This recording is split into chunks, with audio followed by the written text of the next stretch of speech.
যদি সংসদে গণভোটের সমাধান না হয় সেক্ষেত্রে রাজপথেই এর ফয়সালা হবে, এমন হুঁশিয়ারি দিয়েছেন জামায়াতে ইসলামীর সেক্রেটারি জেনারেল মিয়া গোলাম পরওয়ার। বিকেলে রাজধানীর যাত্রাবাড়িতে জামায়াতের সমাবেশে প্রধান অতিথির বক্তব্যে এই হুঁশিয়ারি দেন তিনি। এ সময় ৫ আগস্ট পল্টন থেকে আন্দোলনের নতুন ডাক আসবে বলেও জানিয়েছেন তিনি।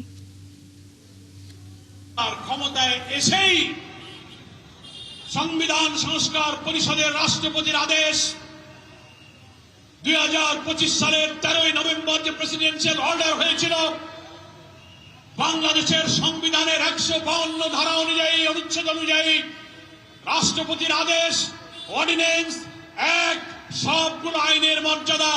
বিএনপি সেই আইনকে বৃদ্ধাঙ্গুলি দেখিয়ে তারা সংস্কার পরিষদের শপথ করল না।